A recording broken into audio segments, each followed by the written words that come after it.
Voltamos aqui no República nesse terceiro bloco e hoje um República todo especial. Estou entrevistando aqui juntamente com o Ronaldo Knack e Saulo Gomes. Ele, repórter, ele escritor, jornalista, ícone da comunicação brasileira. E eu vou fazer uma pergunta agora. Eu quero saber, Saulo, por que você foi o primeiro jornalista a ser cassado da profissão? Não podia exercer essa profissão, por quê?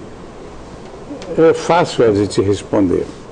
Dentro disso que acabei de explicar em alguns detalhes, eu sou de uma safra de jornalistas que enfrentava todas as dificuldades e riscos para fazer a boa notícia, a notícia autêntica, então, a notícia honesta. Então, nós não estávamos preocupados com partido, com religião, com quem é. Enfim, se tinha coisa certa, nós nos sentimos à vontade para elogiar rasgadamente. Nunca deixei de fazer rasgados elogios no ar, até com o risco de alguém dizer, esse cara está agradando demais aquela pessoa por esse interesse ou aquele. Eu e meus colegas éramos assim. E também na hora de agravar, de denunciar as falcatruas, nós éramos duros. E eu fui um dos repórteres, pelo meu estilo, como eu tornei repórter investigativo logo no início da minha profissão, logo depois do ano de 1956, então, eu descobri algumas grandes falcatruas que envolviam grandes dirigentes políticos naquela época, que envolvia alguns militares daquela época, um deles chamava-se General Mauri Cruz, que era chefe de polícia do governo Juscelino, que caiu com uma série de reportagens feitas por nós, por mim e tantos colegas meus, chamadas Corrupção na Polícia. Ele era chefe de polícia da capital federal. E depois das nossas denúncias, Juscelino demitiu o chefe de polícia. Então, era um militar forte, importante, que foi um dos comandantes do governo de 64, porque ele era comandante do 2º Exército em São Paulo. Então, as críticas, as denúncias, as falcatruas de alguns grandes negociantes envolvidos já naquela época com alguns grandes políticos do Rio de Janeiro, livremente eu e meus colegas da época denunciamos muitas vezes. Quando veio o episódio 64, chamado Momento da Caça às Bruxas, naquele ano eu era muito moço, estava vivendo a primeira experiência. Eu dirigia o departamento de jornalismo da Rádio Marique Veiga do Rio de Janeiro, a segunda maior emissora do país, depois da Rádio Nacional era a Rádio Marique Veiga. O Brizola era 25% o dono da Rádio Marique Veiga. Então, resolveram entender que eu estava a serviço da subversão, do comunismo, do Brizola, subvertendo a ordem pública. Essas expressões estão dos processos a que eu respondi. Eu respondi a 13 PMs. E processo na Justiça Comum, eu respondi a 106 processos. Nenhuma condenação? Nenhuma condenação. Isto é a prova, Ed, de que houve lisura, responsabilidade em tudo que eu fiz durante tanto... Eu costumo dizer, eu não fui absolvido de 106 processos porque eu tinha tido apenas grandes advogados, não. É que quando eu dizia, foi o caso do general-chefe de polícia do governo Juscelino, que havia corrupção na polícia, eu mostrei no ar um documento que é apelidado de gibi, com o nome de quem dava o dinheiro, os banqueiros que davam, os policiais que recebiam, nós mostramos os documentos da corrupção naquela época. Então, tudo isso, eles não podiam fazer nada, eles respeitavam a nossa audácia e a prova que nós mostrávamos no ar. No momento que veio um regime de exceção, sábios mais antigos, gente encanecida como eu, que isso era muito comum. Se o vizinho da casa 25 não gostasse do vizinho da casa 42, ele ligava na delegacia e dizia, olha, aqui na casa 42 mora um comunista. Invadiam a casa, prendiam, matavam e ninguém sabia por quê e quem estava sendo preso naquele momento. Então, essa chamada caça às bruxas, eu e alguns colegas do nosso tempo vivemos por conta desta posição, Ronaldo, de independência, de honestidade, de coragem de denunciar as coisas erradas. Então, não agradou muita gente. Fui obrigado a me asilar no Uruguai, fui aconselhado a isto para evitar de ser morto. Eu estava numa lista de execução do Rio de Janeiro, de uma milícia do antigo governador chamado Carlos Lacerda. Depois voltei do exílio, estive preso 1 ano e meio, quando saí da cadeia que veio aquilo que eu falei no programa. E fui surpreendido como o primeiro brasileiro proibido o exercício da profissão. Aí eu costumo dizer no episódio de Chico Xavier, os militares, ao me afastar do Rio, naquele ano de 66, me jogaram para perto de Chico Xavier, em São Paulo. E aí, passados os anos, com esse privilégio todo, os exagerados inventaram um título muito pomposo que eu gosto muito. passei a ser o repórter de Chico Xavier. E agora, graças à atuação e ao convite do SBT, o embaixador de Chico Xavier defendendo, junto a 11 grandes brasileiros, como Juscelino, Jânio, Juscelino, Lula, Ayrton Senna, Irmã Dulce da Bahia, Oscar Niemeyer, etc.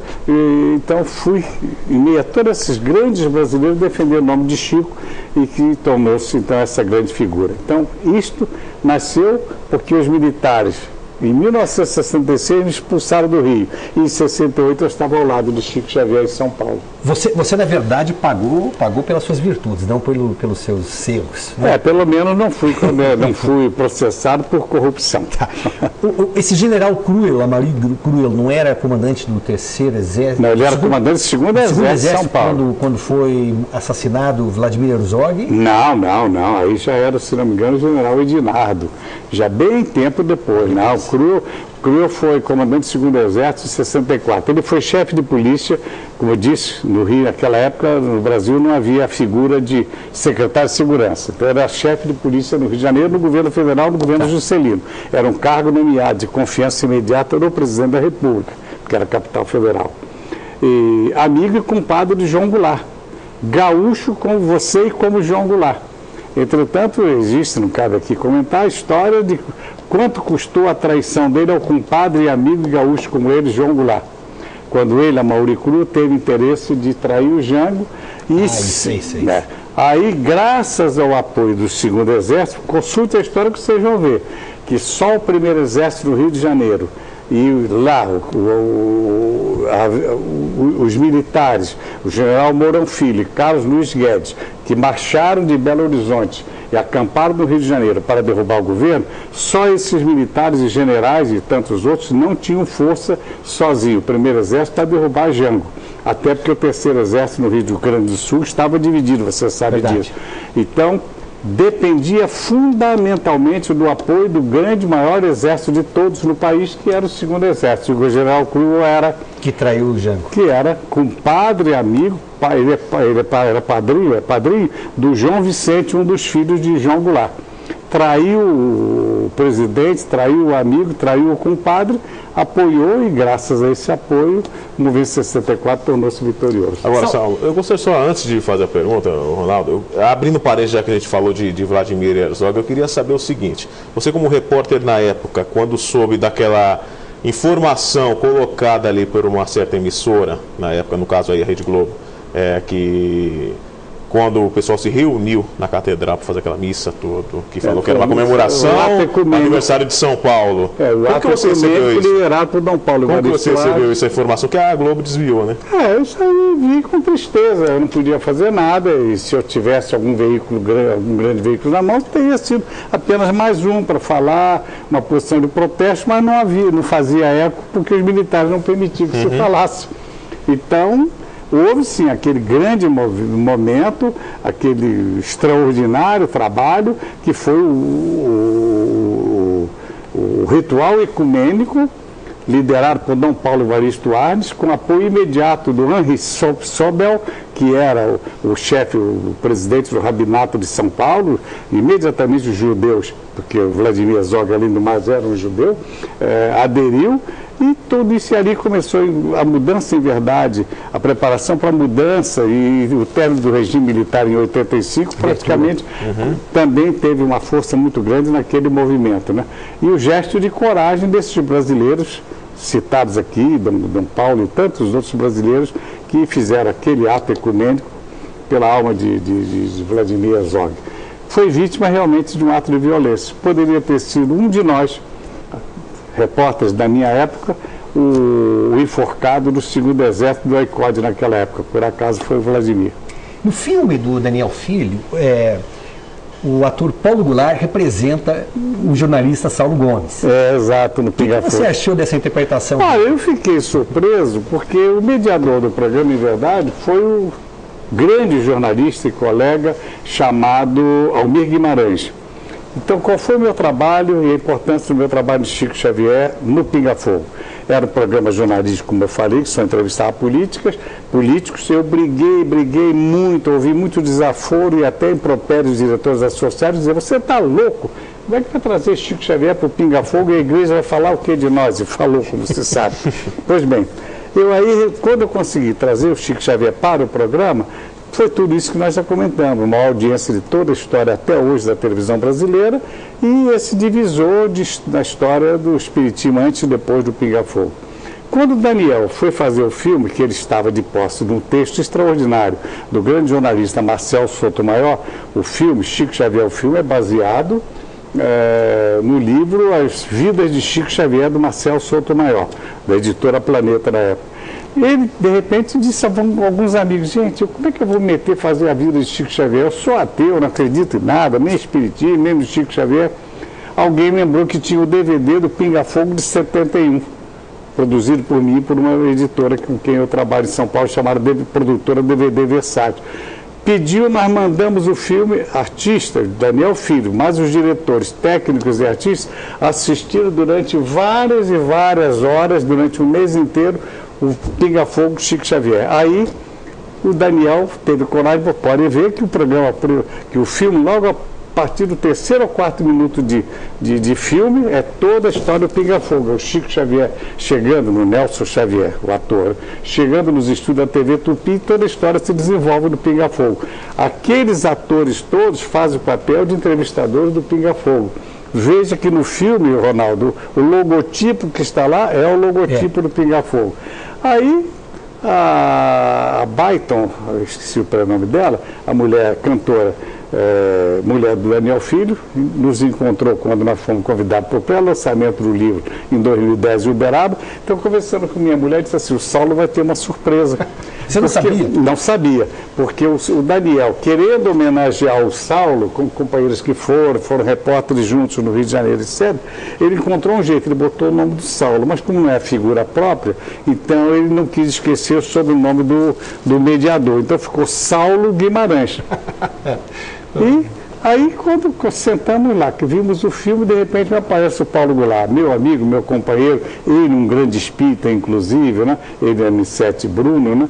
E nossa vida profissional, ele ator e eu repórter, foi muito próximo um do outro em vários aspectos que não cabe aqui comentar desde o Rio de Janeiro. Ele ficou feliz e eu mais ainda. E agradecido por Daniel Filho por essa gentileza, me perpetuar na história do cinema como o mediador de Chico Xavier no Pinga Fogo. Isso mostra, Ed, que vale a pena, sim, se pautar por ética, se pautar por respeito. Você veja que o Saulo poderia ficar quieto e ele poderia ter dito, não, eu era o mediador mesmo. Né? Deixa claro que não era um mediador, mas ele teve uma dificuldade para fazer isso. E esse reconhecimento veio a você numa época das melhores da sua vida, não é? Quer dizer, você já está numa fase em que você começa a percorrer o Brasil sob uma outra ótica, não é mais o caixeiro viajante. Exatamente. Né? Você está fazendo palestras muito bem recomendadas, palestras que lotam auditórios, não é? E eu queria que você falasse um pouquinho o que está acontecendo aí, o que nós vamos ter em Uberaba nos próximos dias aí, do Memorial do Chico Xavier. Olha, em maio de 2007, eu fui convidado, fui a Uberaba e tive uma grande surpresa. Veja bem, eu falei há pouco da obra católica, portanto, o gesto ecumênico reconhecido pelo grande bispo da Igreja Católica, de Chico Xavier, a fazer doações, mais de uma ele fez, para que obras católicas também, para ajudar pessoas necessitadas, fossem feitas com o trabalho dele, dinheiro doado por ele, das suas obras, etc. Também, em Uberaba, em 2007, houve uma outra coisa curiosíssima. Criaram o Instituto Chico Xavier. A fusão dos que dirigem o Instituto Chico Xavier é composto na sua diretoria por espírita, católico, diretores da Associação Comercial, maçons, leões do Lions Club e maçonaria. Então, o negócio, maçonaria e Rotary Club, desculpe, Rotary Club. Então, esses grupos todos reunidos, mostrando que havia, né, convergência de todos os pensamentos para Chico Xavier, resolveram criar o Instituto Chico Xavier. Finalidade: perpetuar o trabalho e a obra de Chico Xavier em Uberaba. Conseguiram liberação do governo federal e do governo da prefeitura da cidade, através de um prefeito que está terminando o mandato agora, chamado Anderson Adalto, de muito prestígio lá junto ao Lula, à época, no governo federal. Eles conseguiram verbas, criar essa diretoria, vamos dizer, ecumênica, e criar o Instituto Chico Xavier, que, por sua vez, começou a obra em 2007 do Memorial Chico Xavier. Eu estou entregando ao programa imagens da maquete desta obra para vocês mostrarem aí, que é bem interessante. 2.700 quadros, vou contar o mais rápido possível. É uma área de 2.700 quadrados, 2.700 metros quadrados de construção, onde tem um auditório para 300 lugares, bar, restaurante, local para mais de 2.000 metros quadrados para a área de estacionamento, bibliotecas, salas para debate, salas para projeção, uma biblioteca muito grande para exposição de obras de Chico, e para onde pretendem convergir, trazer do Brasil inteiro grande parte do acervo de Chico Xavier para fazer parte do Memorial Chico Xavier. E ele vai ser inaugurado. Eu estou convidando os amigos aqui do República, aqui da STZ TV também, de Sertãozinho, que, se puder, dia 29, é uma grande festa que se vai fazer em Uberaba, inaugurando este memorial. Ele está logo na entrada da cidade, perto da casa de Chico Xavier. Quem vai na estrada, no trecho entre Uberaba e Uberlândia, vai encontrar as indicações na estrada, com detalhe, mas uma homenagem que o povo não sabe que o Brasil ofereceu ao Chico. O trecho da BR-050, que é a BR, que é uma estrada federal, que vai de Uberaba a Uberlândia, tem o nome de Chico Xavier. Ah, não sabia. Pois é. E outra coisa, eu gostaria de... E ali está o memorial do lado. A gente tem pouco mais aí de 15 minutos para terminar esse quadro. Eu queria saber, da sua vida, Saulo, quais foram as coisas assim, mais curiosas que você já enfrentou como repórter? Tive algumas coisas muito curiosas e bem interessantes. Uma marca muito grande e interessante, com um assunto jocoso, mas que ele é verdadeiro.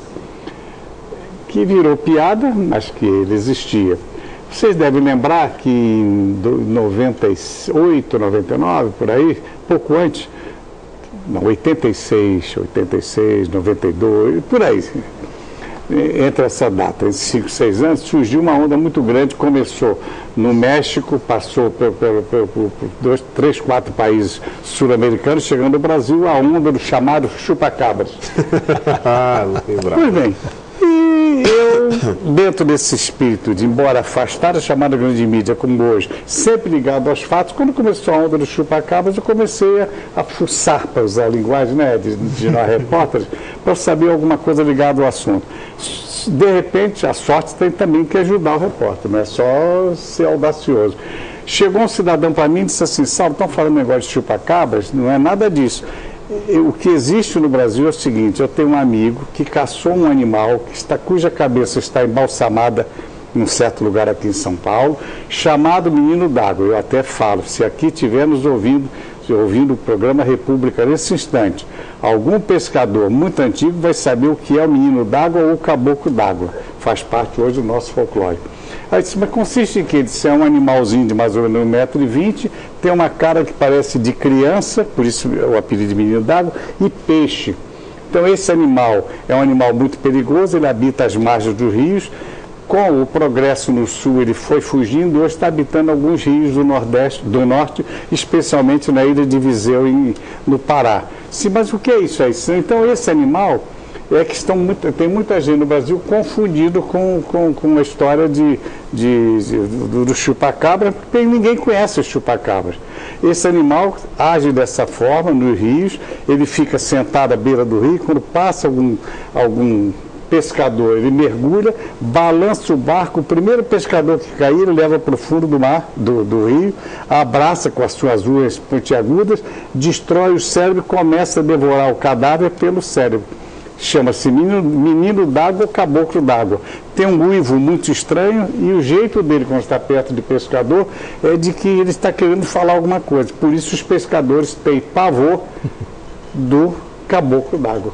Isso é uma história que eu contei em detalhes para responder se tem coisas curiosas. Tenho muitas. Resultado: não tendo veículo, eu levei este material para o programa do Gugu Liberato. Está no meu site também. Essa reportagem está no meu site. Se abrir o meu site, saulogomes.com.br, vai encontrar a história minha com chupa-cabra no programa do Gugu, eu mostrando tudo isso que aqui estou falando. E outra reportagem mais. Então, essa é uma das reportagens curiosas. Agora abrindo espaço também, eu vou fazer uma outra pergunta. Um detalhe, Ed, era uma coisa jocosa, engraçada, ridícula, que nós mostramos que era sério, o jornalismo sério mostrou. Saulo, como repórter, quando surgiu aquele fato também do ET de Varginha, você acompanhou? Acompanhei, o professor Rodrigues, né? Mas já não foi com o programa do Ratinho? Não foi. Eu fui para lá, fui ver, aquilo é um fenômeno também muito mal explicado, infelizmente, o episódio de Varginha, existiu o episódio, aqueles personagens estranhos, um mau cheiro horrível, foram vistos por aquelas moças realmente, depois ridicularizaram as moças.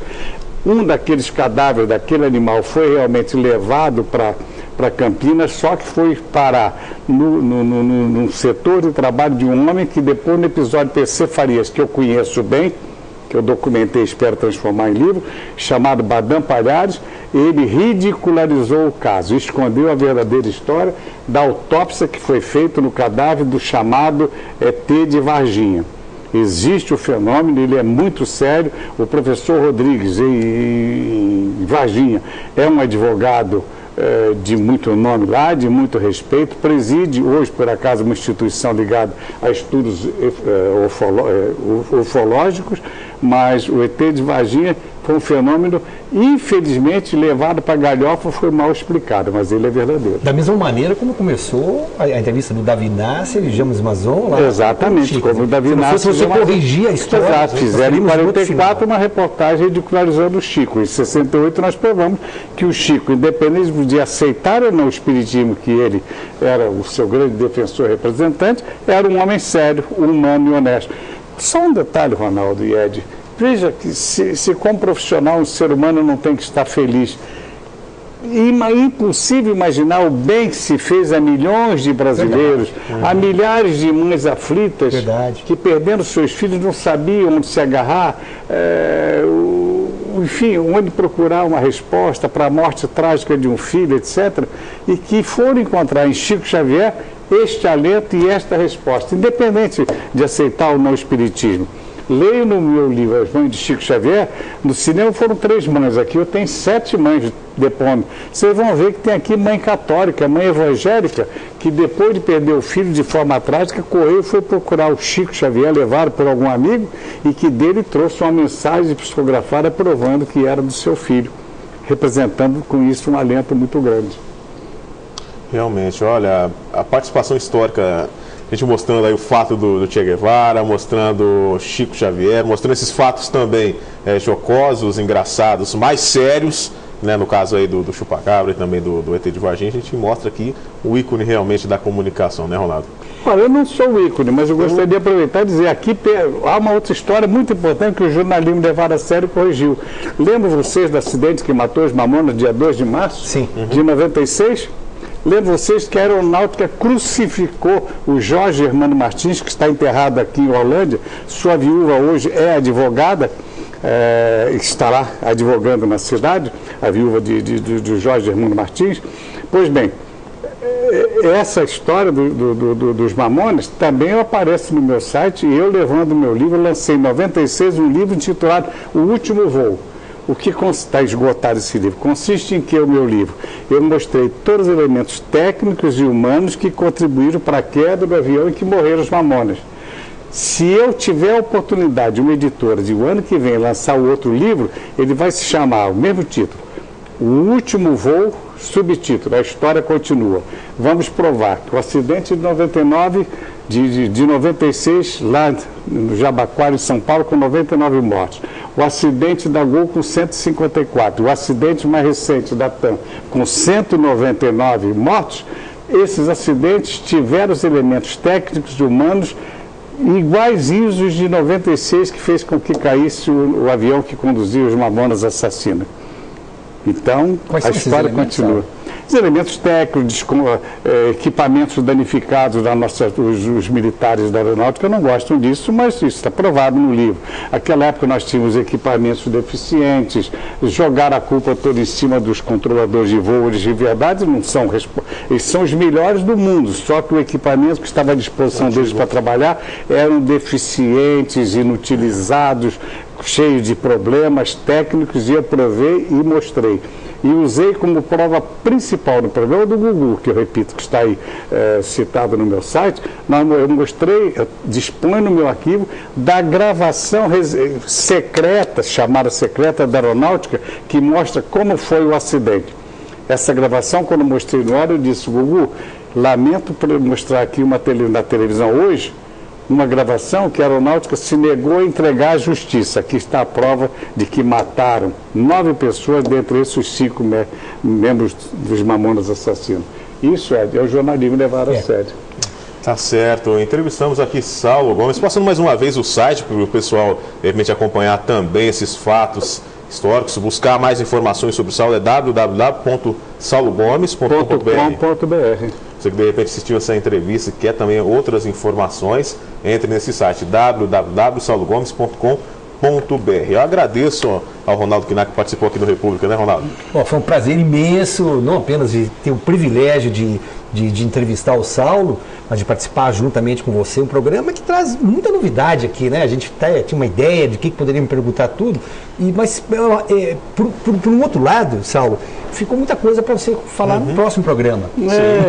Não, tem muito assunto realmente. Eu peço até desculpa, eu sou prolixo, até reconheço, mas a gente sabe tanta coisa, e quando me faz uma pergunta num programa sério como esse, como em qualquer outra conversa, viu, Ed, sempre que um colega, que um amigo, um telespectador, alguém me reconhece, me faz uma pergunta, eu me sinto no dever de responder eu acho aquilo um prêmio. Puxa, essa pessoa se preocupou em saber o que é que eu fiz, Então eu me sinto no dever de dividir com essa pessoa a história que eu conheço. Por isso que eu torno-me um pouco prolixo, peço desculpa aos telespectadores da STZ TV, aqui do República, talvez de forma um pouco tumultuada, querendo falar muita coisa em pouco tempo, mas estou à disposição de vocês, agradecido por esse convite. E eu gostaria, não o Saulo Gomes, que presta a completar 85 anos de idade, 57 de jornalismo, não tem muito que sonhar lá para frente, né? Embora continue sonhando. Mas o meu sonho era ressuscitar a figura do repórter na televisão brasileira. Está faltando repórter na televisão. Muito obrigado, Saulo. Fica a mensagem aí, o repórter. Eu gostaria até, antes de finalizar, que o Saulo falasse mais uma vez aquelas palavras que o repórter tem que ser para finalizar esse programa. Repórter tem que ter independência, dignidade, coragem, lealdade, respeito, uma série de ética acima de tudo. Tá certo, fica a mensagem para você que de repente também quer entrar nessa comunicação. Mensagem aqui, uma das entrevistas realmente eu fiquei emocionado, eu até conversava com o Ronaldo, o que eu vou perguntar para o Saulo, porque, sabe, a gente aprende ele na faculdade, aprende o sentido de ser realmente, aguçar, ser o repórter que falta, que nem ele falou, e realmente é uma emoção total entrevistando o Saulo Gomes. O República fica por aqui, agradecendo aos nossos patrocinadores, ao agradecimento à GSS Brindes e Banner, que fica ali na Avenida Siquieri, 987 no Jardim Diamante. O amigo Queijinho também tem a nossa participação, nosso agradecimento ao Estilo Móveis Planejados, na Avenida Alessio Mazer 164, aí o proprietário, o Leandro Vanzelli, e também a revista Vitrine da CDL. O República fica por aqui. Para você, um ótimo final de semana, se estiver assistindo nosso programa nesse final de semana, também um início de semana maravilhoso para você. A gente volta com outras informações no próximo sábado. Até lá!